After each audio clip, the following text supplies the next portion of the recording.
வலவ் குந்து இந்தஹு லகஸல்து அன் கதமைஹி, நான் மாத்திரம் அவருக்கு அருகாமையிலே இருந்தால் அவருடைய பாதங்களை கழுவி விடுவேன். இப்படிப்பட்ட ஒரு மனுஷர் உங்க ஊருக்கு வந்திருக்கிறார், அவரை போட்டு கொடுத்து அவரை நாசமாக்கி இந்த தத்துவங்கள் எல்லாம் இல்லாமல் ஆக்குற விதமாக எங்க கிட்ட வந்து இல்லாத பொல்லாத சொல்றதுக்கு வந்திருக்கிறீங்களே, வெக்கம் இல்லையா? அதைத்தான் சொல்லாம சொல்றாரு.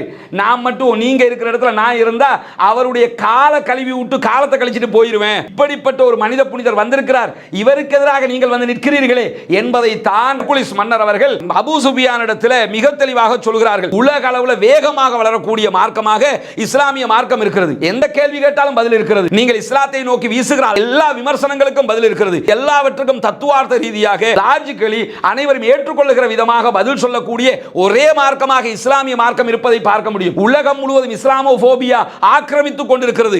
ஆனால் இஸ்லாமோபோபியாவை மீறி உலகத்தையே வியாபிக்கிற அளவுக்கு அத்தனை பக்கமும் இஸ்லாம் சுற்றி சுழந்து கொண்டிருக்கிறது என்று சொன்னால் அது இஸ்லாத்தினுடைய ஈமானுடைய தன்மையாக இருக்கிறது. அல்லாஹ்வை மட்டும் வணங்க வேண்டும் என்பதுதான் ஏகத்துவம். அல்லாஹ்வை மட்டும் வணங்க வேண்டும் என்பதுதான் தௌஹீத். அல்லாஹ்வை மட்டுமே வழிபட வேண்டும் என்பதுதான் இஸ்லாம் சொல்லுகிற உயரிய தத்துவம். PhD முடிச்சதுனால நேர்வழி கிடைச்சிரும் என்று அர்த்தம் அல்ல. நீங்க டாக்டரேட் முடிச்சதுனால நேர்வழி கிடைச்சிரும் என்று அர்த்தம் அல்ல. நீங்க கலாநிதி பட்டம் எடுத்ததுனால நேர்வழி கிடைச்சிரும் என்று அர்த்தம் அல்ல.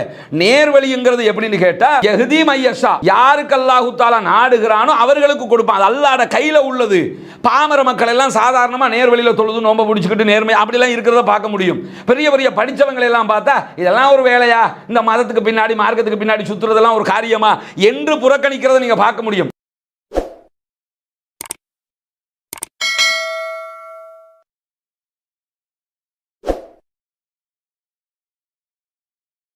السلام عليكم ورحمة الله وبركاته. الحمد لله نحمده ونستعينه ونستغفره ونعوذ بالله من شرور أنفسنا وسيئات أعمالنا من يهده الله فلا مضل له ومن يضلل فلا هادي له. أشهد أن لا إله إلا الله وأشهد أن محمدا عبده ورسوله أما بعد. எல்லா புகழும் புகழ்ச்சியும் அல்லாஹ் ஒருவனுக்கே உண்டாகட்டுமாக. அவனுடைய அமைதியும் கருணையும் நபிகள் பெருமானார் ஸல்லல்லாஹு அலைஹி வஸல்லம் அவர்கள் மீதிலும் அவர்கள் காட்டிய வழிப்படி மாத்திரம் வாழக்கூடிய அனைவர்கள் மீதிலும் உண்டாகட்டுமாக. பேரன்பிற்கினிய எல்லாம் வல்ல அல்லாஹ்வினுடைய நல்லடியார்களே, நாம் வாழுகிற இந்த உலக வாழ்க்கையிலே சரியான முறையில் வாழ்ந்து மறுமையிலே வெற்றி பெற வேண்டும் என்பதற்காக இறைவன் காலத்திற்கு காலம் தன்னுடைய தூதர்களை அனுப்பி வைத்து அவர்கள் மூலமாக சரியான வழிகாட்டுதல்கள் எது என்பதையும் நாம் தவறு நடக்க வேண்டிய தவறான வழிமுறைகள் எது என்பதையும் இனம் பிரித்து காட்டியிருக்கிறான். அந்த அடிப்படையில் இந்த உலகுக்கு இறுதியாக அனுப்பப்பட்ட நபிகள் பெருமானார் ஸல்லல்லாஹு அலைஹி வஸல்லம் அவர்கள் திருமறை குர்ஆனை நம்முடைய வாழ்வியல் வழிகாட்டியாகவும் அதனுடைய முழுமையான விளக்க உரையாக தன்னுடைய வாழ்நாள் முழுவதையும் அமைத்துவிட்டு சென்றிருக்கிறார். ரசூலுல்லாஹி ஸல்லல்லாஹு அலைஹி வஸல்லம் அவர்கள் காட்டிய வழிமுறைகள் படியும் திருமறை குர்ஆனுடைய வழிகாட்டுதல்கள் பிரகாரமும் யாரெல்லாம் தங்களுடைய வாழ்க்கைகளை அமைத்துக் கொள்கிறார்களோ அவர்கள் அத்தனை பேரும் நாளை மறுமையிலே சொர்க்கத்தில் நுழைவார்கள் என்றும், இந்த வழிகாட்டுதல்களுக்கு மாற்றமாக வாழக்கூடியவர்கள் கண்டிப்பாக நாளை மறுமையிலே நரகத்தில் நுழைவிக்கப்படுவார்கள் என்றும் புனிதமிக்க இஸ்லாமிய மார்க்கம் நமக்கெல்லாம் கற்றுத்தருகிறது. அந்த அடிப்படையில் இஸ்லாத்தை அதன் தூய வடிவத்திலே ஏற்றுக்கொண்டு அதன்படியே வாழ்ந்து மரணிக்க வேண்டும் என்று ஆசைப்படுகிற நாம் நம்முடைய அனைத்து செயல்பாடுகளிலும் இஸ்லாம் காட்டிய வழிமுறைகளை அச்சு அசலாக பின்பற்றக்கூடியவர்களாக நம்மை நாமே மாற்றிக்கொள்ள கடமைப்பட்டிருக்கிறோம். நாம் வாழுகிற இந்த உலக வாழ்க்கையை பொறுத்தவரையில் நாம் வாழுகிற காலகட்டத்திலே நபிகள் நாயகம் ஸல்லல்லாஹு அலைஹி வஸல்லம் அவர்களுடைய வாழ்க்கை வழிமுறைகளை தான் நாம் பின்பற்ற வேண்டும் என்பது இஸ்லாத்தினுடைய மிகப்பெரிய எதிர்பார்ப்பாக இருக்கிறது. அதுதான் நமக்கு மறுமையிலே வெற்றியையும் பெற்றுத்தரக்கூடிய ஒன்றாக இருக்கிறது. அந்த வகையில் ரசூலுல்லாஹி ஸல்லல்லாஹு அலைஹி வஸல்லம் அவர்களுடைய காலம் தொட்டு இன்று வரைக்கும் இஸ்லாம் உலகம் முழுவதும் வியாபித்திருப்பதற்கும் உலகம் முழுவதையும் ஆக்கிரமித்து கொண்டிருப்பதற்குமான அடிப்படை தத்துவமாக எது அமைகிறது என்றால் இஸ்லாத்தினுடைய உண்மை கருத்துக்களும் இஸ்லாத்தினுடைய தத்துவார்த்தமான அனைவரும் ஏற்றுக்கொள்ளத்தக்க வாதங்களும் தான் அமைந்திருக்கிறது என்பதை நாம் புரிந்து கொள்ள கடமைப்பட்டிருக்கிறோம். ஏனென்றால் நபிகள் நாயகம் ஸல்லல்லாஹு அலைஹி வஸல்லம் அவர்களுடைய காலத்திலே இஸ்லாத்தை ஏற்றுக்கொண்டவர்கள் பல பேரும் ரசூலுல்லாஹி ஸல்லல்லாஹு அலைஹி வஸல்லம் உடைய நடத்தையை பார்த்து இஸ்லாத்தை ஏற்றுக்கொண்டவர்கள் இருக்கிறார்கள். ரசூலுல்லாஹி ஸல்லல்லாஹு அலைஹி வஸல்லம் அவருடைய கருத்துக்களால் கவரப்பட்டு இஸ்லாத்தை ஏற்றுக்கொண்டவர்கள் இருக்கிறார்கள். நபிகள் நாயகம் ஸல்லல்லாஹு அலைஹி வஸல்லம் அவர்கள் இறை தூதர் தான் என்பதை நம்பி இறை தூது செய்திகளை ஆய்வு செய்து அறிந்து ஏற்றுக்கொண்டு இஸ்லாத்திற்குள் நுழைந்தவர்கள் இருக்கிறார்கள். இப்படி இஸ்லாத்துக்குள் நுழைந்தவர்களுடைய அவர்கள் எப்படி நுழைந்தார்கள் என்கிற விதங்கள் பல வகைகளில் அமைந்திருப்பதையும் நாம் அவதானிக்க முடியும். அந்த அடிப்படையில் நபிகள் நாயகம் ஸல்லல்லாஹு அலைஹி வஸல்லம் அவர்கள் இஸ்லாமிய பிரச்சாரத்தை செய்கிற நேரத்தில் இஸ்லாத்தினுடைய கை ஓங்கி கொண்டு வருகிற காலகட்டங்களில் உலகம் முழுவதும் இருந்த பல மன்னர்களுக்கும் நபிகள் நாயகம் ஸல்லல்லாஹு அலைஹி வஸல்லம் அவர்கள் இஸ்லாத்திற்கான அழைப்பிதழை விடுத்திருக்கிறார்கள். எதற்காக அந்த அழைப்பிதழ் விடுக்கப்படுகிறது என்றால், தான் ஒரு இறை தூதராக இருக்கிறார்கள். இறை தூதர் அவர்களுக்கு கடமை இருக்கிறது, ஒவ்வொரு நாட்டினுடைய மன்னர்களுக்கும் அவர்கள் இந்த செய்திகளை எத்தி வைக்க வேண்டும். ஒரு மன்னர் இந்த செய்தியை ஏற்றுக்கொண்டார் என்றால் அந்த நாடே இந்த செய்தியை வேகமாக ஏற்றுக்கொள்வதற்கு அது வழிவகையாக மாறிவிடும் என்கிற காரணத்தினால ஒவ்வொரு பகுதிகளில் இருக்கக்கூடிய மக்களுக்கும் இந்த நேர்வழி கிடைக்க வேண்டும் என்பதற்காக பல நாட்டு மன்னர்களுக்கும் நபிகள் நாயகம் ஸல்லல்லாஹு அலைஹி வஸல்லம் அவர்கள் கடிதம் அனுப்பி இருந்தார்கள். அந்த அடிப்படையில் ரசூலுல்லாஹி ஸல்லல்லாஹு அலைஹி வஸல்லம் அவர்களால் எழுதப்பட்ட ஒரு முக்கியமான கடிதம் தான் மன்னர் ஹெர்குலிஸ் அவர்களுக்கு ரசூலுல்லாஹ் எழுதிய கடிதம். இந்த கடிதத்திலே அல்லாஹ்வுடைய தூதர் ஸல்லல்லாஹு அலைஹி வஸல்லம் அவர்கள் மன்னர் ஹெர்குலிஸ் அவர்களுக்கு இஸ்லாத்திற்கான அழைப்பை விடுத்திருக்கிறார்கள். அந்த கடிதத்தை எடுத்துக்கொண்டு செல்கிற திஹியத்துல் கல்பி ரலியல்லாஹு அன்ஹு அவர்கள் மன்னர் ஹெர்குலிஸ் இடத்தில் அந்த கடிதத்தை ஒப்படைக்கிறார்கள். இந்த கடிதம் அவருக்கு கிடைப்பதற்கு முன்பதாக ஒரு முக்கியமான சம்பவம் நடைபெறும். சஹீஹுல் புகாரியினுடைய 7வது ஹதீஸ், சஹீஹுல் புகாரியை புரட்டி 1 2 3 என்று போகும்போது 7வது இடத்திலேயே இருக்கக்கூடிய நபிமொழி என்னென்று சொன்னால், ஹெர்குலிஸ் மன்னரோடு மக்காவினுடைய முஸ்ரிக்கீன்களாக அன்றைய காலகட்டத்தில் இருந்த இஸ்லாத்தினுடைய மிகப்பெரிய எதிரிகளாக இருந்தவர்கள் செய்து பேசிய ஒரு பேச்சுவார்த்தை, ஒரு டிஸ்கஷன், ஒரு கலந்துரையாடல் தான் அந்த செய்தியிலே முழுமையாக பதிவு செய்யப்பட்டிருக்கிறது.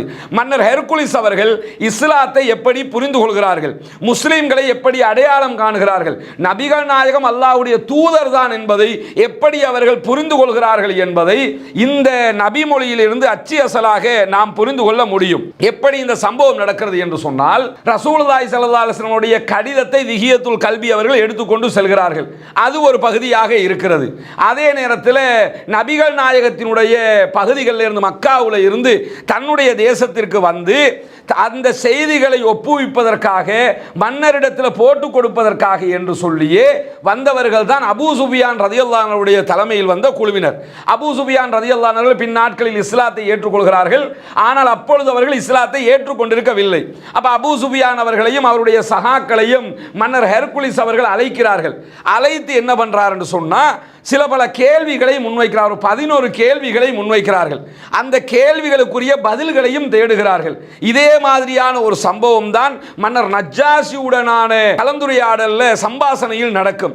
மன்னர் நஜ்ஜாஷி அவர்களுடைய நாட்டுக்கு ஹிஜ்ரத் போன சகோதரர்கள் முஸ்லிம்களும் இதே மாதிரியான ஒரு இக்கட்டை சந்திக்கும் போது மன்னர் நஜ்ஜாஷியும் என்ன பண்ணுவாருன்னா, அத்தனை பேரையும் அழைத்து எல்லோருக்கும் முன்பதாக பல கேள்விகளை கேட்டு இஸ்லாம் பற்றிய தத்துவார்த்தங்களை புரிந்து கொள்கிற ஒரு நிலை ஏற்படும்.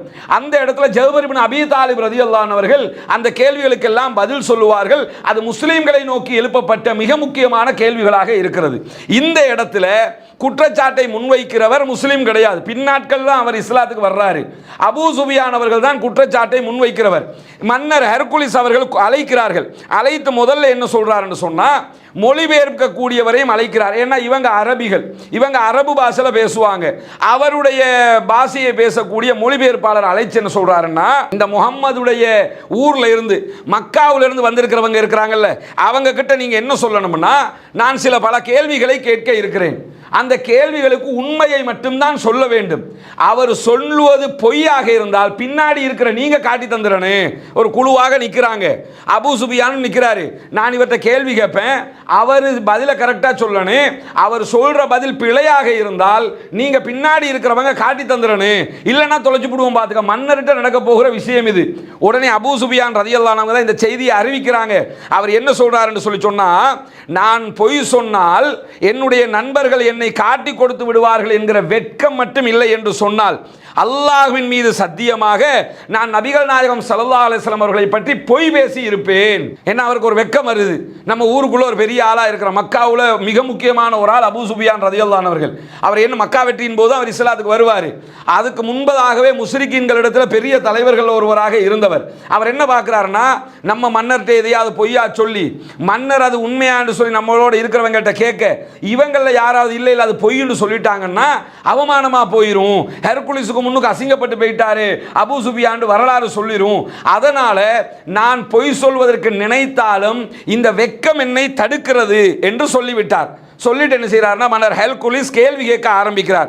என்ன கேள்வியை கேட்க ஆரம்பிக்கிறார்னு கேட்டால், முதலாவதாக கேட்கிறாரு, இந்த நபி என்று வாதிடக்கூடிய முகமது நபி ஸல்லல்லாஹு அலைஹி வஸல்லம் அவர்களுடைய குலம் கோத்திரம் எப்படிப்பட்டது, அவருடைய குடும்ப பின்னணி என்ன அப்படின்னு சொல்லி கேட்குறாங்க. கேட்கும்போது அவர் என்ன செய்கிறாருன்னு கேட்டால், எங்களில் இருக்கிறதுலே ஒரு சிறப்பான குடும்பத்தை சேர்ந்தவர் அவருடைய நபிகள் நாயகம் ஸல்லல்லாஹு அலைஹி வஸல்லம் அவர்கள் குறைஷி குலத்தை சேர்ந்தவர்கள் என்பதால் எங்களுடைய குடும்பங்களிலேயே மிகச்சிறந்த குடும்பத்தை சேர்ந்தவர், சும்மா அப்படி இப்படி ஒரு ஆள் கிடையாது, அவர் ரொம்ப சூப்பரானவர் அப்படின்னு சொல்லி சூப்பரான குடும்பத்தை சேர்ந்தவர் அப்படின்னு சொல்லி முதல் கேள்விக்கு பதில் சொல்லி விடுகிறார். இரண்டாவதாக மன்னர் ஹெர்குலிஸ் அவங்க என்ன கேட்குறாங்கன்னு சொன்னால், இப்போ இவர் உங்ககிட்ட நபின்னு சொல்லி வாதிடுறாருல்ல, இதற்கு முன்பதாக உங்களில் யாராவது இதே மாதிரி நபி என்று வாதிட்டு இருக்கிறார்களா அப்படின்னு கேட்கிறாரு. இல்ல அப்படி யாருமே வாதிடல. அரபுகளுக்கு மத்தியில் இதற்கு முன்பதாக அவங்க அறிஞ்சு யாருமே நபின்னு வாதிடலைங்கிறதுனால இதுக்கு முன்னாடியே யாரும் எங்கள்கிட்ட நபின்னு சொல்லல, இவர் தான் இறை தூதர், இறைவன்கிட்ட செய்தி வருதுன்னு சொல்லிக்கிட்டு இருக்கிறாரு அப்படிங்கிறாங்க. உடனே மூன்றாவதாக ஹெர்குலிஸ் மன்னர் அவங்க என்ன கேட்குறாங்கன்னு கேட்டால், இவருடைய குடும்பத்தை சேர்ந்த யாராவது இதற்கு முன்பதாக மன்னராக ஆட்சியாளராக இருந்திருக்கிறாரா? ஏன்னா மக்காவினுடைய அரசியல் கட்டமைப்பு எப்படி இருக்கும்னா, மக்காவில் மற்ற எல்லா பகுதியில் ஹெர்குலிஸ் இருந்தார், நஜ்ஜாசி இருந்தார், இது மாதிரி பெரும் மன்னர்கள் எல்லாம் இருந்தாங்க. மக்காவில் மன்னர் இருந்தாரான்னா மக்காவில் மன்னர் இருக்கல. மக்காவினுடைய ஆட்சி எப்படி இருக்கும்னா ஒரு 7 குடும்பத்தினுடைய பிரதிநிதிகளுடைய ஆட்சியாக இருந்தது. அதனால தான் அவர் என்ன கேட்குறாருன்னா, இப்போ பிரதிநிதிகளுடைய ஆட்சியாக இருக்குது, இதற்கு முன்பதாக இவருடைய ஃபேமிலியில் யாராவது மன்னர்களாக இருந்திருக்கிறார்களா என்று கேட்கும்போது உடனே அவர் என்ன சொல்றாருன்னு சொன்னா, இல்லை அப்படி யாருமே மன்னர்களாகவும் இருக்க அப்படின்னு சொல்லிடுறாரு. சொன்னதுக்கு பிறகு நான்காவதாக ஹெர்குலிஸ் மன்னர் அவர்கள் என்ன கேட்கிறாருன்னு சொன்னா, இவரை பின்பற்றுகிறவர்கள் யார்? மேட்டுக்குடி மக்கள், பணக்காரன், அதே செல்வந்தர்கள், மக்கள்கிட்ட செல்வாக்குள்ளவர்கள், இப்படியானவர்கள் பின்பற்றுகிறார்களா, அல்லது ஒடுக்கப்பட்ட பலவீனமான ஏழையான மக்கள் பின்பற்றுகிறார்களா அப்படின்னு கேட்கும்போது, பலவீனமான ஏழையான ஒடுக்கப்பட்ட மக்கள் தான் பின்பற்றுகிறார்கள் அப்படின்னு சொல்லி அபூ சுஃபியான் பதில் சொல்கிறார். அதற்கு பிறகு மன்னர் கேட்கிறார், அவரை பின்பற்றுகிறவர்கள் அதிகரிக்கிறார்களா குறைகிறார்களா? எல்லா கேள்வியும் பாருங்க, ஒரு ஆளை எப்படி அனலைஸ் பண்றாரு, ஒரு ஆளை எப்படி அறியறதுக்கு முற்படுகிறாருன்னா, அடுத்ததாக கேட்கிறார், அவரை பின்பற்றுகிறவர்கள் அதிகரித்துக் கொண்டிருக்கிறார்களா குறைவடைகிறார்களா என்று சொல்லும்போது, இல்லை, அவருக்கு நாளுக்கு நாள் செல்வாக்கு அதிகரிச்சுக்கிட்டே இருக்குது, அவரை பின்பற்றுறவங்க கூடிக்கிட்டே இருக்கிறாங்க. 10 பேர் 100 ஆகுது, 100 1000 ஆகுது, 1000 10,000 ஆகுது, அதிகரிச்சுக்கிட்டே வருகிறது. இப்பவும் அப்படித்தானே. இஸ்லாத்தினுடைய வளர்ச்சி வேகம் மற்ற எல்லா மதங்களையும் விட, எல்லா சித்தாந்தங்களையும் விட வேகம் கூடியதாக இருப்பதை இன்று வரைக்கும் நாம் உலகத்தில் அறிய முடியும். அந்த அளவுக்கு இஸ்லாத்தினுடைய கருத்துக்கள் மக்களால் ஈர்க்கப்படுகிறது, மக்களால் கவரப்படுகிறது, குர்ஆனுடைய தத்துவங்கள் ஏற்றுக்கொள்ளப்படுகிறது, இது உண்மைதான் என்று உணரப்படுகிறது.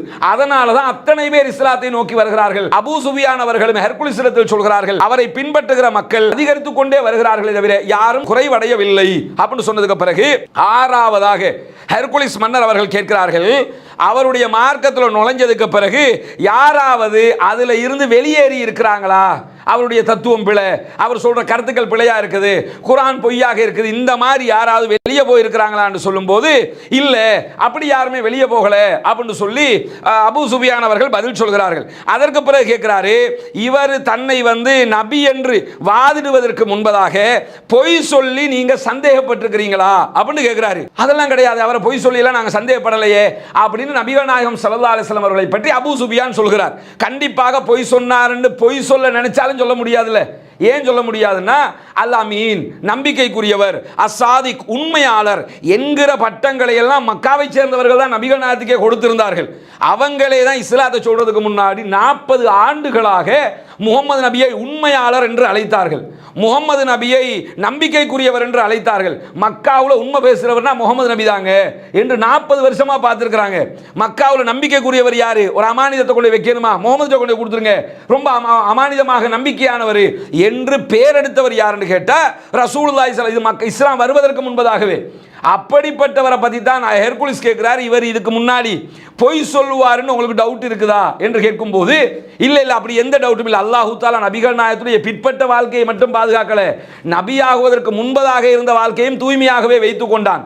ஏனென்றால் ஒரு நபியினுடைய பின்பற்ற வாழ்க்கையை மட்டும் பார்க்கக்கூடாது, நபி என்று வாதிடுகிறவருடைய முற்பட்ட வாழ்க்கையை நம்ம பார்க்கணும். அதுக்கு முன்னாடி எப்படி இருந்திருக்கிறாரு, நல்லவரா தூய்மையானவரா உண்மையானவரா கரெக்டானவரா இருந்திருக்கிறாராங்கிறதையும் பார்க்கணும். அந்த அடிப்படையில் ரசூலுல்லாஹி ஸல்லல்லாஹு அலைஹி வஸல்லம் அவர்களை பற்றி சொல்லும்போது இல்ல அவர் பொய் சொல்லி நாங்க பார்த்ததில்லை, சந்தேகப்பட்டதில்லைன்னு சொல்றாங்க. அதுக்கு பிறகு உடனே ஹெர்குலிஸ் என்ன கேட்கிறாருன்னு சொன்னா, இவர் ஏதாவது உடன்படிக்கை செஞ்சு உடன்படிக்கையை மீறி இருக்கிறாரா என்று கேட்கும்போது இல்ல, அவர் எந்த ஒரு உடன்படிக்கையும் இதுவரைக்கும் மீறல. ஆனா அப்ப இந்த கேள்வி கேட்கப்படுகிற நேரத்தில் தான் ஹுதைபியா உடன்படிக்கை நடைமுறையில் இருக்குது. ஹுதைபியா எக்ரிமெண்ட் அப்ப நடைமுறையில் இருக்கிறதுனால உடனே இதை மட்டும் பிடிச்சிக்கிறார் அபூ சுஃபியான். பிடிச்சிட்டு என்ன சொல்றாருன்னு கேட்டா, இப்ப அவருக்கும் இடையே எங்களுக்கும் இடையில ஒரு அக்ரிமெண்ட் இருக்குது, ஒரு ஹுதைபியா உடன்படிக்கைன்னு ஒன்று இருக்குது. அந்த உடன்படிக்கையில அவர் எப்படி நடந்து கொள்வாருங்கிறது எங்களுக்கு தெரியாது. இதுவரைக்கும் அவர் மீறல, இப்போ ஒரு அக்ரிமெண்ட் போட்டிருக்கிறோம். இந்த அக்ரிமெண்ட்ல அவர் மீறதுக்கும் வாய்ப்பு இருக்குது, மீறாம இருக்கிறதுக்கும் வாய்ப்பு இருக்கு. எப்படி நடப்பாருன்னு சொல்லி எங்களுக்கு தெரியாதுன்னு சொல்லிட்டு இந்த ஹதீஸ் அறிவிக்கும் போது அபூ சுஃபியான் என்ன சொல்றாருன்னு சொன்னா, ரசூலுல்லாஹ் பத்தி குறை சொல்றதுக்கு வேற எந்த வாய்ப்புமே எனக்கு கிடைக்கல, கிடைச்ச ஒரே ஒரு வாய்ப்பு இதுதான். அந்த வாய்ப்பை பயன்படுத்தி இப்போ ஒரு அக்ரிமெண்ட் போட்டுக்கிறோமுங்க, சில நேரம் இது அவர் மாறலாமா இல்லையாங்கிற விதமாக சொல்லிவிட்டேன் நானு. ஏன்னா வேற வாய்ப்பே எனக்கு வாய்ப்பு பார்த்துக்கிட்டு இருக்கிற, குறை சொல்ல வாய்ப்பே கிடைக்கல. இதை வச்சு நான் சொன்னேனே தவிர வேறு எந்த வாய்ப்பும் எனக்கு கிடைக்கவில்லை என்று அவரே சொல்லுகிறார். 9வது ஹெர்குலிஸ் மன்னர் என்ன கேட்கிறாருன்னு சொன்னா, இந்த மனிதரோட நீங்க யுத்தம் பண்ணிருக்கிறீங்களா, சண்டை பிடிச்சிருக்கிறீங்களா அப்படின்னு கேட்கிறாரு. உடனே அபூ சுஃபியான் அவர்கள் ஆமா நாங்க சண்டை பிடிச்சிருக்கிறோம், பத்ரு உஹதுன்னு எத்தனையோ யுத்தங்களை பண்ணினாங்கல்ல, அதுக்கெல்லாம் பிறகுதான் இந்த சம்பவம் நடக்கிறது, அதனால ஆமா நாங்க யுத்தம் பண்ணி இருக்கிறோம் என்று கேட்கும்போது அந்த யுத்தத்தில் முடிவுகள் எப்படி அமைந்தது அப்படின்னு கேட்கிறாரு. யாரு ஜெயிச்சா, நீங்களா அவரா அப்படின்னு கேட்கும்போது உடனே அபூ சுஃபியான் என்ன செய்யறாருன்னு கேட்டா, இந்த முடிவுகளை பொறுத்தவரையில் அது கிணத்துல உள்ள வாளி மாதிரி, ஒரு முறை எங்களுக்கு மேலே வரும், மற்ற முறை அவருக்கு மேலே வந்துடும். மேலே வாளி மேலையும் கீழே இந்த கிணத்துல தண்ணி எடுக்கும்போது மேலையும் கீழே போயிட்டு வரும்ல, அது மாதிரி அவர் என்ன சொல்றாருன்னா மாறி மாறி நடக்கிறது. பத்ர்ல நாங்க தோத்துட்டோம், அவர் ஜெயிச்சிட்டாரு, உஹதுல அவர் தோத்துட்டாரு, நாங்க ஜெயிச்சிட்டோம், இந்த மாதிரி நடந்துகிட்டு மாறி மாறி நடந்து கொண்டு இருக்கிறது அப்படிங்கிறாரு. உடனே அவர் என்ன செய்யறாருன்னு கேட்டா, சரி அவர் உங்களுக்கு என்ன கட்டளை இடுகிறாரு, முகமது நபிங்கிறீங்க, நபின்னு சொல்றாருன்னு சொல்றீங்க, அவர் இப்படிலாம் செய்கிறாருன்னு சொல்லிட்டீங்க, அவர் உங்களுக்கு இடுகிற கட்டளை என்ன என்று சொல்லும்போது உடனே அபூ சுஃபியான் சொல்கிறார், அல்லாஹ் ஒருவனையே வழிபடுங்கள், அவனுக்கு எதனையும் யாரையும் இணை வைக்காதீர்கள் என்று பிரச்சாரம் செய்கிறார். ஏன்னா மக்காவை சேர்ந்தவங்க அல்லாஹ்வையும் வணங்கினாங்க, அல்லாஹ்வோடு சேர்த்து சிலைகளையும் வணங்கினாங்க. மக்காவில் உள்ளவங்களோட இஸ்லாத்துக்கு என்ன பிரச்சனைன்னு கேட்டா, அல்லாஹ்வை மட்டும் வணங்க வேண்டும் என்பதுதான் ஏகத்துவம், அல்லாஹ்வை மட்டும் வணங்க வேண்டும் என்பதுதான் தௌஹீத், அல்லாஹ்வை மட்டுமே வழிபட வேண்டும் என்பதுதான் இஸ்லாம் சொல்லுகிற உயரிய தத்துவம். ஆனா அல்லாஹ்வை வணங்குவோம், அல்லாஹ்வோட சேர்த்து அவுலியாக்கட்டையும் கையேந்துவோம், அல்லாஹ்வை வணங்குவோம், அல்லாஹ்வோட சேர்த்து மற்ற காரியங்களையும் செய்வோம்னு சொன்னா அது ஷிர்கு, அது இணை வைப்பு. மக்காவுக்காரர்களுக்கும் ரசூலுல்லாஹி ஸல்லல்லாஹு அலைஹி வஸல்லம் அவர்கள் கொண்டு வந்த இஸ்லாத்தின் தத்துவத்திற்கும் உள்ள வேறுபாடே அதுதான். அவங்க அல்லாஹ்வை வணங்க மாட்டேன்னு சொல்லல, அல்லாஹ்வை மட்டும் வணங்க மாட்டோம்னு சொன்னாங்க. அல்லாஹ்வையும் வணங்குவோம், லாத்தையும் வணங்குவோம், உஸ்ஸாவையும் வணங்குவோம், மனாத்தையும் வணங்குவோம், இருக்கிற சிலைகள் எல்லாம் வணங்குவோம். மலையை தர்றது யாருன்னு கேட்டா அல்லாஹ்ன்றுவாங்க, தலைவலியை தர்றது யாருன்னு கேட்டா இந்த மனாத்து தந்துச்சு, அது தந்துச்சு, இது தந்துச்சும்பாங்க. சின்ன சின்ன விஷயங்களை இவங்க செய்வாங்க, பெரிய விஷயமெல்லாம் அல்லாஹ் செய்வான்ங்கிற விதமாக கடவுள்களுக்கே வேலையை பிரித்து கொடுத்து அந்த மாதிரி இப்படி தான் செய்வாங்கன்ற மாதிரி வச்சிருந்தாங்க. அந்த மாதிரி இருக்கிற நேரத்தில் தான் இஸ்லாம் லா இலாஹ இல்லல்லாஹ் முஹம்மதுன் ரசூலுல்லாஹ்ங்குது. அல்லாஹ்வை தவிர வேறு கடவுளே இல்லை, அல்லாஹ் மட்டும்தான் கடவுள். அதைத்தான் அவர் சொல்றாரு, அல்லாஹ்வை மட்டும் வணங்க வேண்டும் என்கிறார். அல்லாஹ்வுக்கு இணையாக யாரையோ எதனையோ எவரையும் வணங்கக்கூடாது என்று சொல்லி எங்களுக்கு பிரச்சாரம் செய்கிறார். எங்களுடைய முன்னோர்கள் சொல்லி வருகிற கூற்றுக்களை எல்லாம் விட்டுவிடுங்கள் என்று சொல்லுகிறார். நாங்கள் நம்ம பிரச்சாரம் இஸ்லாமிய பிரச்சாரம் பண்ண போவோம், அல்லாஹ் இப்படித்தான் சொன்னான்னுவோம், அவனுடைய தூதர் இப்படித்தான் சொன்னாருன்னு சொல்லுவோம். அப்போ எங்கள் வாப்பா சொன்னது பிழையா, எங்கள் உம்மா சொன்னது பிழையா, எங்கள் பெரியப்பா சொன்னது பிழையா, சித்தப்பா சொன்னது பிழையா, எங்கள் ஹசரத் சொன்னது பிழையா, எங்கள் ஆலிம்கள் சொன்னது பிழையான்னு கேட்பாங்கல்ல. இதை மக்காவில் இருந்தவங்களே கேட்டாங்க. இப்படி கேட்டா சரியானதா? இஸ்லாத்தில் யார் ஹசரத் சொல்லிட்டாருன்னா சரியாகாது, ஆலிம் சாஹ் சொல்லிட்டாருன்னா சரியாகாது, அல்லது எங்களுடைய மூதாதைகள் சொல்லிட்டாங்கன்னா சரியாகாது. யார் சொல்லணும்னா அல்லாஹ் சொல்லியிருக்கிறானா, அவனுடைய தூதர் சொல்லியிருக்கிறாங்களா, அதுதான் நம்ம கேட்கணும். அதை தான் அபூ சுஃபியான் என்ன சொல்றாருன்னா, எங்களுடைய மூதாதையர்கள் என்னெல்லாம் சொல்லியிருந்தாங்க தெரியுமா, அதை ஒன்னையுமே கேட்க வேணாம்னு சொல்லி சொல்றாரு. அவர் சொல்றதையும் அவர் அல்லாஹ் சொன்னதாக அவர் சொல்வதையும் தான் பின்பற்ற சொல்லுகிறார்னு சொல்லிட்டு தொழுகையை நிறைவேற்ற சொல்லுகிறார், ஜகாத்து மக்களுக்கு கொடுக்க சொல்லுகிறார், உண்மையை பேச சொல்லுகிறார், தன்மானத்தோட வாழ சொல்றாரு, உறவுகளை பேணி நடக்க சொல்றாரு. இந்த கட்டளைகளை எல்லாம் எங்களுக்கு அவர் சொல்லுகிறார். சொன்னதெல்லாம் என்ன? கொலை செய்ய சொல்றாரு, விபச்சாரம் பண்ண சொல்றாரு, கொள்ளையடிக்க சொல்றாரு, திருட சொல்றாரு, புறம் பேச சொல்றாரு, பொய் பேச சொல்றாரு. இதையா சொன்னாரு? அதை சொல்லல ரசூலுல்லாஹி ஸல்லல்லாஹு அலைஹி வஸல்லம். உண்மை பேச சொல்றாங்க, தொலை சொல்றாங்க, சகாத்து கொடுக்க சொல்றாங்க, நம்பிக்கையை நடக்க சொல்றாங்க, உறவுகளை இணங்கி நடக்க சொல்றாங்க. இதையே தான் மன்னர் நஜ்ஜாஷியோடு நடக்கிற பேச்சுவார்த்தையில் கூட அதாவது நபிகள் நாயகம் ஸல்லல்லாஹு அலைஹி வஸல்லம் உடைய மருமகன் அலி ரலியல்லாஹு அன்ஹுடைய சகோதரர் என்ன செய்வார்னு கேட்டா, நஜ்ஜாஷி மன்னரிடத்திலையும் இதே வாசகங்களை தான் சொல்லுவார். உங்களுக்கு அவர் என்ன ஏவுறாருன்னு சொல்லும்போது இதையெல்லாம் எங்களுக்கு ஏவுகிறார் என்கிற ஒரு பட்டியலை சொல்லுவார். அதே போன்று அவர் சொன்னது முஸ்லிமா இருந்துகிட்டு சொன்னாரு. அபூ சுஃபியான் அவங்க முஸ்லிம் ஆக முன்னாடியே இதைத்தான் அவர் சொல்றாருன்னு சொல்றாரு. என்ன அவருக்கு உண்மையை சொல்லாம பொய்யை சொன்னார்னா மாட்டிக்கிடுவார். அதனால் நிர்பந்தத்தில் இந்த உண்மைகளை எல்லாம் அவர் சொல்றாரு. சொன்னதுக்கு பிறகு மன்னர் ஹெர்குலிஸ் என்ன செய்யறாருன்னா, கிட்டத்தட்ட 11 கேள்விகளை கேட்டதுக்கு பிறகு மொழிபெயர்ப்பாளர்கிட்ட சொல்றாரு, இப்ப நான் சொல்றதெல்லாம் அந்த ஆளுக்கு எடுத்து சொல்லு அப்படின்னு சொல்லிட்டு திரும்ப என்ன சொல்றாருன்னு சொன்னா, அந்த சொன்ன கேட்ட கேள்விகளுக்கெல்லாம் பதில் சொல்லுகிறார். எப்படி பதில் சொல்றாரு? நான் உங்களிடத்தில் அவருடைய குலம் கோத்திரம் என்ன, அவருடைய குடும்ப பாரம்பரியம் என்னன்னு சொல்லி கேட்டனா, ஆமா கேட்டிய. அதற்கு நீங்க என்ன பதில் சொன்னீங்க? சிறப்பான குடும்பத்தில் இருக்கிறார், குறைஷி என்கிற ஒரு பெரிய பாரம்பரியம் மிக்க குடும்பத்தில் அவர் வந்திருக்கிறார்னு சொன்னீங்க. பொதுவாகவே இறை தூதர்கள் ஒரு சமூகத்தினுடைய நல்ல பாரம்பரியம் மிக்க ஒரு குலத்தில் தான் தேர்ந்தெடுக்கப்படுகிறார்கள். ஏன்னா அந்த குடும்பத்தை வச்சு அவருடைய கொள்கையை குறை சொல்லிடக்கூடாதுல்ல. உங்களோட குடும்பத்தை பத்தி எங்களுக்கு தெரியாதா, உங்க லட்சணம் தெரியாதா, நீங்க எங்களுக்கு நலவு சொல்றதா, இப்படி சொல்லிடக்கூடாதுல்ல. அதுக்காக நபிமார்கள் எல்லோரும் நல்ல குடும்பத்தில் நல்ல பாரம்பரியம் உள்ளவங்கள்ல நல்ல பேர் எடுத்தவங்களுடைய குடும்பத்திலிருந்து தான் தேர்ந்தெடுக்கப்பட்டிருக்கிறார்கள் அப்படின்னு சொல்லி உடனே இவர் அதாவது அபூ சுஃபியானுக்கு ஹெர்குலிஸே பதில் சொல்றாரு. சொல்லிட்டு என்ன சொல்றாருன்னு கேட்டா, நான் திரும்ப உங்களிடத்தில் இரண்டாவதாக என்ன கேட்டேன்னு சொன்னா, இதுக்கு முன்னாடி இந்த வாதத்தை யாராவது மக்காவில் சொல்லியிருக்கு, நான் நபின்னு யாராவது வாதிட்டு இருக்கிறாங்களான்னு கேட்டேன். நீங்க என்ன சொன்னீங்கன்னா, இல்ல யாருமே வாதிடலன்னு சொன்னீங்க. இவர் தான் முதல்ல வந்து சொல்றாருன்னு சொன்னீங்கல்ல. இவருக்கு முன்னாடி யாராவது தன்னை நபி என்று வாதிட்டு இருந்ததாக நீங்க சொல்லி இருந்தீங்கன்னு சொன்னா நான் என்ன நினைச்சிருப்பேன் தெரியுமா? இதுக்கு முன்னாடி பல பேரால முன்வைக்கப்பட்ட ஒரு வாதத்தை பின்பற்றி அதே ஒரு வாதத்தை முன்வைக்கிற ஒரு சராசரி மனிதர் என்று புரிந்திருப்பேன். எப்படின்னா, இன்னைக்கு இவர் நபிங்கிறாரு, போன வருஷம் அந்த ஆள் வந்து இதை சொல்லிக்கிட்டு இருந்தாரு, முந்தின வருஷம் அந்த ஆள் சொல்லிக்கிட்டு இருந்தாரு, இப்படி நான் முடிவெடுத்திருப்பேன். ஆனா உங்க வரலாற்றிலே யாரு நபின்னு சொல்லல, இவர் தான் முதல்ல வந்து சொல்றாருன்னு இவர் யார்ட்டையும் காப்பி அடிச்சு சொல்லல, அவர் வந்து யதார்த்தமாக சொல்றாரு அப்படின்னு சொல்லி அவர் முடிவுக்கு வருகிறார். அதுக்கு பிறகு என்ன சொல்றாருன்னா, இவருடைய முன்னோர்கள் யாராவது அரசர்களாக, மன்னர்களாக, ஆட்சியாளர்களாக இருந்தார்களா என்று நான் கேட்டேன். அதுக்கு நீங்க இல்லைன்னு பதில் சொன்னீங்க. அவங்கள யாராவது ஆட்சியாளராக இருந்திருந்தா நான் என்ன முடிவுக்கு வந்திருப்பேன் என்று சொல்லி சொன்னா, தன்னுடைய பரம்பரையில் தனக்கு இல்லாமல் போன அந்த ஆட்சி அதிகாரத்தை மீண்டும் பிடித்துக் கொள்வதற்காகத்தான் இவர் வந்து தன்னை நபி என்று வாதிடுறார். ஒரு சாதாரண மனுஷன் செய்கிற அதே வேலையை தான் இவரும் செய்கிறாருன்னு நான் முடிவெடுத்திருப்பேன். எனவே அவர் ஆட்சியை பிடிக்கிறதுக்கும் வரல என்கிற முடிவுக்கு வர்றாரு. அதே மாதிரி என்ன கேட்கிறார் சொல்றாருன்னா, நான் உங்ககிட்ட என்ன கேட்டேன்னா, இதுவரை தன்னை நபி என்று வாதிடுவதற்கு முன்பதாக மக்களிடத்தில் பொய் பேசி இருக்கிறாரா, பொய்யர் என்று அறியப்பட்டிருக்கிறாரா என்று கேட்டேன். நீங்க என்ன சொன்னீங்கன்னு சொன்னா, இல்ல பொய்யர் என்று அறியப்படவில்லை என்று சொன்னீர்கள்.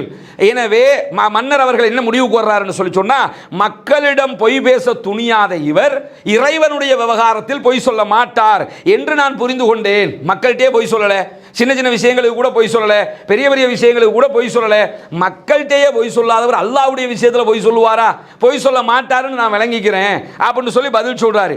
அதுக்கு பிறகு என்ன கேட்கிறாருன்னா, இவரை பின்பற்றுகிறவர்கள் ஒடுக்கப்பட்ட மக்களா அல்லது பாரம்பரியம் மிக்க செல்வாக்குள்ள மக்கள் பின்பற்றுகிறார்களா என்று கேட்டேன்.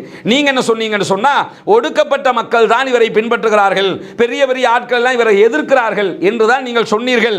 பெரும்பாலும் ஒடுக்கப்பட்ட மக்கள் தான் இறை தூதர்களை பின்பற்றுவார்கள் அப்படின்னு சொல்லி மன்னரே சொல்றாரு. பொதுவாக நீங்க எடுத்துக்கிட்டீங்கன்னா பெரிய பெரிய படிச்சவன், அந்த PhD, அந்த டாக்டரேட், அது இது முடிச்சவன் இருப்பாங்க.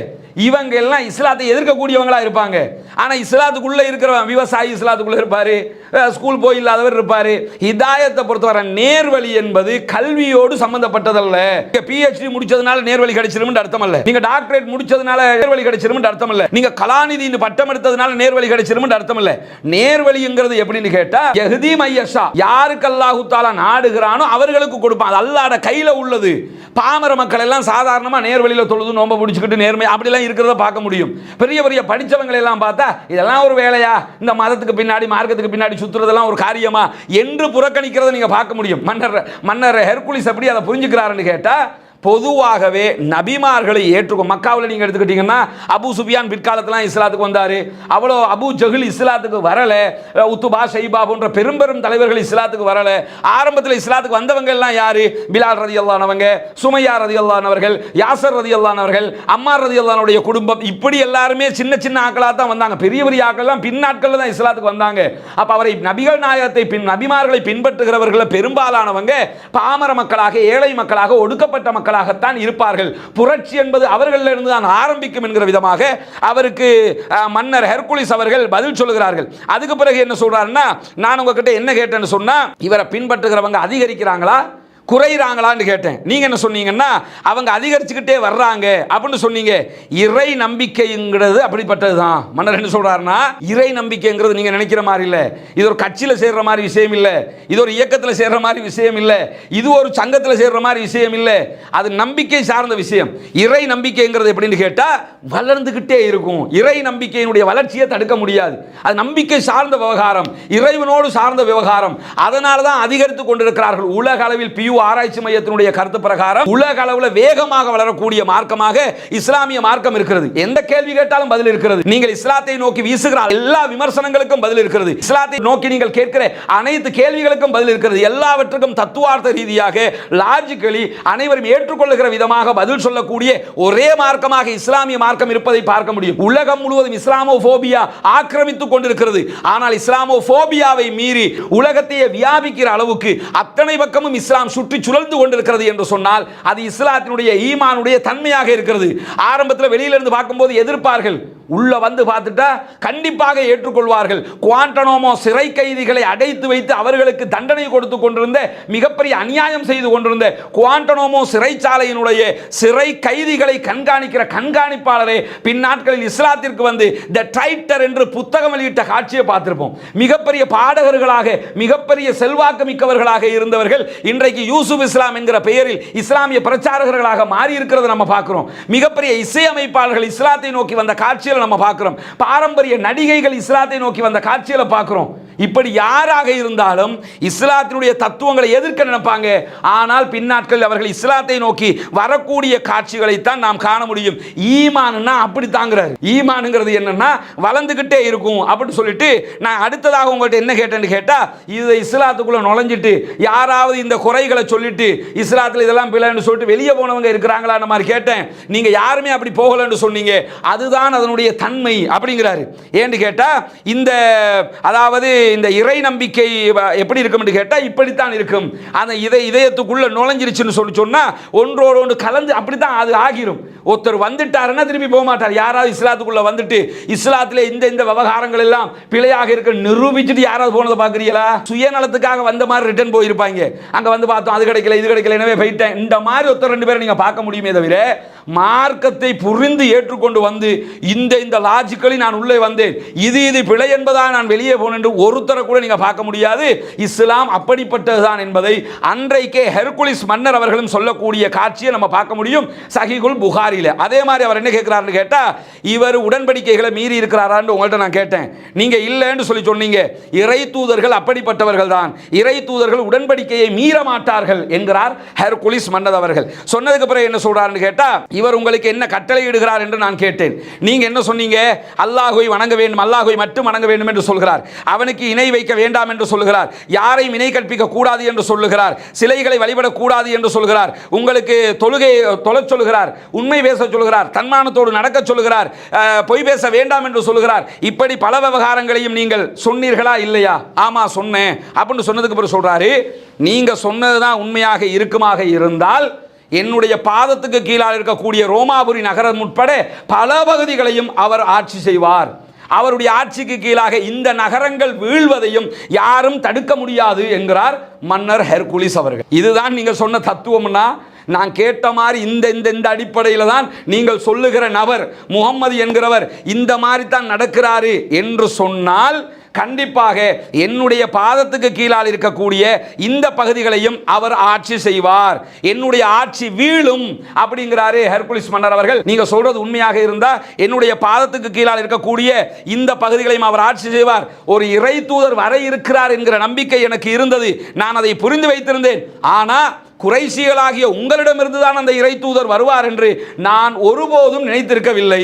கடைசியா ஒரு இறை தூதர் வருவாருங்கிற நம்பிக்கை இவர் கிறிஸ்தவர் தானே, இவருக்கும் இருந்தது. அதனால தான் அவர் சொல்றாரு, எனக்கு அந்த நம்பிக்கை இருந்ததுப்பா, ஆனா உங்ககிட்ட இருந்து தான் அவர் வருவார் என்று சொல்லி நான் ஒருபோதும் நினைக்கல அப்படின்னு சொல்லிட்டு, எனக்கு நான் அவரை சந்திக்க முடியுமாக இருந்தால் கண்டிப்பாக அவரை சந்திப்பதற்கு, அவரை போய் அடைவதற்கு பெருமுயற்சி எடுப்பேன். அவருக்கு அருகாமையில் நான் இருந்தால் அவருடைய பாதங்களை கழுவி விடுவேன் அப்படிங்கிறாரு. வலவு குந்து இந்தஹு லகஸல்து அன் கதமைஹி, நான் மாத்திரம் அவருக்கு அருகாமையில் இருந்தால் அவருடைய பாதங்களை கழுவி விடுவேன். இப்படிப்பட்ட ஒரு மனுஷர் உங்க ஊருக்கு வந்திருக்கிறார், அவரை போட்டு கொடுத்து அவரை நாசமாக்கி இந்த தத்துவங்கள் எல்லாம் இல்லாமல் ஆக்குற விதமாக எங்க கிட்ட இல்லாத பொல்லாத சொல்றதுக்கு வந்திருக்கிறீங்களே, வெக்கம் இல்லையா? அதைத்தான் சொல்லாம சொல்றாரு. நான் மட்டும் நீங்க இருக்கிற இடத்துல நான் இருந்தா அவருடைய கால கழுவி விட்டு காலத்தை கழிச்சிட்டு போயிருவேன். இப்படிப்பட்ட ஒரு மனித புனிதர் வந்திருக்கிறார், இவருக்கு எதிராக நீங்கள் நிற்கிறீர்களே என்பதை தான் ஹெர்குலிஸ் மன்னர் அவர்கள் அபூ சுஃபியான் இடத்துல மிக தெளிவாக சொல்கிறார்கள். சொன்னதுக்கு பிறகு என்ன செய்யறாருன்னா, அந்த கடிதம் கொண்டு வந்துச்சுலப்பா, அந்த கடிதத்தை கொண்டு வாங்குங்கிறாரு. திஹியத்துல் கல்பி ரலியல்லாஹு அவர்கள் அந்த கடிதத்தை கொண்டு வந்து கொடுக்கிறார்கள். கொடுக்கும்போது திஹியத்துல் கல்பி வழியாகத்தான் நபிகள் நாயகம் ஸல்லல்லாஹு அலைஹி வஸல்லம் இந்த கடிதத்தை அனுப்பி இருந்தார்கள். அந்த கடிதத்தை சபையில வாசிங்கன்னு சொல்றாங்க. உடனே நபிகள் நாயகம் ஸல்லல்லாஹு அலைஹி வஸல்லம் அவர்கள் பிஸ்மில்லாஹிர் ரஹ்மானிர் ரஹீம் எழுதி கடிதத்தை எழுதி இருக்கிறார்கள். அந்த கடிதத்தில் என்ன சொல்றாங்கன்னு கேட்டா, இது அல்லாஹ்வினுடைய அடியாரும் அல்லாஹ்வுடைய தூதருமாக இருக்கிற முஹம்மது நபி ஸல்லல்லாஹு அலைஹி வஸல்லம் அவர்களிடமிருந்து கிழக்கு ரோமாபுரியினுடைய அதிபர் ஹெர்குலிஸுக்கு எழுதப்படுகிற கடிதம். மன்னருக்கு அட்ரஸ் பண்றாங்க. அட்ரஸ் புறம் எங்க என்று சொன்னா முஹம்மது நபி ஸல்லல்லாஹு அலைஹி வஸல்லம் அவர்கிட்ட இருந்து, டூ எங்கன்னு சொன்னா ரோமாபுரியினுடைய மன்னர் ஹெர்குலிஸ் அவர்களுக்கு எழுதி அந்த கடிதத்தில் என்ன இருக்குன்னு கேட்டா, நல்வழியை பின்பற்றக்கூடிய அனைவர் மீதும் அமைதி நிலவட்டும் அப்படின்னு சொல்லி ஆரம்பிக்கிறாங்க. ஆரம்பிச்சிட்டு உடனடியாக அந்த கடிதத்தில் தொடர்ந்து ரசூலுல்லாஹி ஸல்லல்லாஹு அலைஹி வஸல்லம் அவங்க சொல்றாங்க, இஸ்லாத்தை ஏற்றுக்கொள்ளுங்கள், உங்களுக்கு நான் அழைப்பு விடுக்கிறேன். எதற்காக அழைப்பு விடுக்கிறேன் என்று சொன்னால், இஸ்லாத்தை ஏற்றுக்கொண்டால் ஈருலகத்திலும் நீங்கள் வெற்றி பெறுவீர்கள், உலகத்திலும் உங்களுக்கு வெற்றி, மறுமையிலும் நீங்க ஜெயிச்சிருவீங்க. இஸ்லாத்தை ஏற்றுக்கொண்டீங்க என்று சொல்லி சொன்னா உங்களுக்கு சேர வேண்டிய நன்மை இருமடங்காக அல்லாஹ் தஆலா தருவான். இரட்டை மடங்காக இஸ்லாத்தை தெரிஞ்சு நீங்க இஸ்லாத்துக்கு வர்றதுனால இரட்டை மடங்காக உங்களுக்கு அல்லாஹ் தஆலா தருவான். நீங்கள் புறக்கணித்தீர்கள் என்று சொன்னால் நாட்டு மக்களுடைய பாவமும், நீங்க இஸ்லாத்தை ஏற்றுக்கொண்டீங்கன்னா அவங்களும் சேர்ந்து இஸ்லாத்தை ஏத்துக்குவாங்க, டபுள் மடங்கு உங்களுக்கு கிடைக்கும். நீங்க இஸ்லாத்தை ஏத்துக்கறலன்னா மன்னருக்கு பயந்து அவங்களும் ஏற்றுக்கொள்ளாமல் இருப்பாங்க. எனவே அந்த பாவமும் உங்களை சேர்ந்து விடும். எனவே அவங்க இஸ்லாத்துக்கு வராமல் இருக்கிறதுக்கு நீங்க ஏன் காரணமாக போறீங்க? அதனால நீங்க இஸ்லாத்துக்கு வாங்க என்று சொல்லிட்டு வேதக்காரர்களை நோக்கி, கிறிஸ்தவர்களை நோக்கி அல்லாஹ் தஆலா சொல்லுகிற மிக அழகான ஒரு வசனம். என்ன வசனம் என்று கேட்டா, நீ அதாவது நபி அல்லாஹ் தஆலா திருமறை குர்ஆன்ல என்ன சொல்றான்னு கேட்டா, எங்களுக்கும் உங்களுக்கும் இடையே இருக்கக்கூடிய பொதுவான ஒரு கொள்கையின் பக்கம் வாருங்கள் அப்படின்னு சொல்லி அல்லாஹ் தஆலா அழைப்பான். அந்த வசனம் சூரா, அதாவது 3வது அத்தியாயம் 64வது வசனம். அந்த வசனத்தை என்ன செய்றாங்கன்னு கேட்டா, நபிகள் நாயகம் ஸல்லல்லாஹு அலைஹி வஸல்லம் அவர்கள் எழுதி அனுப்புகிறார்கள். அவர்களுக்கே உரிய வசனம், வேதக்காரர்களை நோக்கி எழுதப்பட்ட வசனம், அதாவது இறக்கப்பட்ட வசனம். அந்த வசனத்தை எழுதி நபிகள் நாயகம் ஸல்லல்லாஹு அலைஹி வஸல்லம் அவர்கள் கடிதத்தை அனுப்பி இருக்கிறாங்க. இந்த கடிதம் சபையில படிச்சு காட்டப்பட்டதோட சபையே குழம்பிருச்சு. சபை அதாவது அல்லோல கல்லோல பட்டுடுச்சு. அது எப்படி நம்மளையே மிரட்டுற மாதிரி இருக்குது. முகமது நபியுடைய கடிதத்தை கண்டு முடிய மன்னரை அசந்து போயிட்டாரே, மன்னரை அலற விட்டுட்டாரே, அது எப்படி தாங்கிக் கொள்ள முடியாமல் இருக்கு. இஸ்லாத்தினுடைய தாக்கம் தாத்பரியம் என்பது அப்படி இன்ன வரைக்கும் முஸ்லிம்கள் ஒடுக்கப்படுவது, அழிக்கப்படுவது, முஸ்லிம்கள் கஷ்டப்படுத்தப்படுவது அத்தனையும் எதற்காக? இந்த கொள்கை ஒன்றுக்காகத்தான். இதற்காகத்தான் அவ்வளவு துன்பங்களை அவர்கள் அனுபவிக்கிறார்கள். அந்த அளவுக்கு இந்த கொள்கையினுடைய தாத்பரியம், தாக்கம் உச்சகட்டமானது. அதனால தான் அவர் என்ன செய்யறாருன்னு கேட்ட, இந்த கடிதத்தை படிச்சு முடிய அத்தனை பேரும் அப்படி அசந்து குழம்பி போயிட்டாங்க. அது எப்படி பெரிய அல்லோல கல்லோல படும்போது உடனே காவலாளிகள் இவங்களை எல்லாம் வெளியேற்றுறாங்க, நீங்க எல்லாம் வெளியே போங்க அப்படின்னு சொல்லி வெளியேற்றும் போது என்ன ஆகுதுன்னு சொல்லி சொன்னா, நாங்க எல்லாம் வெளியே வந்தோம். வெளியே வரும்போது நான் என்னுடைய கூட்டாளிகள்கிட்ட சொல்லிட்டு வந்தேன் தெரியுமா, இந்த முகம்மதுடைய விவகாரம் எந்த அளவுக்கு ஆயிடுச்சுன்னு சொல்லி சொன்னா, ரோமாபுரி மன்னரை அஞ்சுகிற அளவுக்கு ஆயிடுச்சு. முகமது நபியினுடைய விஷயத்தை பார்த்து ரோமாபுரி மன்னரை அசந்து போயிட்டாரேப்பா அப்படின்னு சொல்லிக்கிட்டு வெளியே வந்தோம். வரும்போது எப்படி நினைச்சுக்கிட்டு வந்தோம்னு சொல்லி சொன்னா, இந்த மார்க்கம் விரைவிலேயே வெற்றி பெறும் மாதிரி விளங்குது, பெரிய அளவு இவங்க வெற்றி அடைவாங்கன்ற மாதிரி தெரியுது. அல்லாஹ் தஆலா என்னுடைய உள்ளத்துல இந்த இஸ்லாத்தினுடைய ஈர்ப்பை உண்டாக்கி விட்டான் என்று சொல்லி அவர் பின்னாட்கள்ல இஸ்லாத்துக்கு வந்த செய்தியை சொல்றார். நான் பார்த்துக்கிட்டே இருந்தேன் என்னைக்கு இவர் ஜெயிப்பாருன்னு. அதே மாதிரி இஸ்லாம் ஜெயிக்கிறது அவரும் இஸ்லாத்திற்கு வந்த தகவல்களை சொல்லக்கூடிய ஒரு மிக நீண்ட நபிமொழி இது. சஹீஹுல் புகாரியினுடைய 7வது நபிமொழியாக பதிவு செய்யப்பட்டிருக்கிறது. இந்த செய்தி நமக்கு தரக்கூடிய மிகப்பெரிய படிப்பினை என்னவென்று சொன்னால், அல்லாஹ்வை மட்டும் வணங்க வேண்டும், அவன் தூதரை மாத்திரம்தான் பின்பற்ற வேண்டும். இதுவல்லாத யாரையும் எதையும் எந்த சந்தர்ப்பத்திலும் எதற்காகவும் நாம் பின்பற்றக்கூடாது. அப்படி பின்பற்றுவது நம்மை வழிகேட்டில் அழைத்து சென்றுவிடும். அல்லாஹ் சொல்லியிருக்கிறானா, அவன் தூதர் சொல்லியிருக்கிறானா என்பதை பார்த்து அந்த அடிப்படையிலேயே பின்பற்றி வாழ்ந்து நாளை மறுமையிலே வெற்றி பெறக்கூடிய கூட்டத்திலே அல்லாஹு தாலா நம் அனைவரையும் ஆக்கி அருள் புரிவானாக என்கிற உயரிய பிரார்த்தனைகளோடு முடித்துக் கொள்கிறேன். வாஹிர் தவானா அல்ஹம்துலில்லாஹி ரப்பில் ஆலமீன்.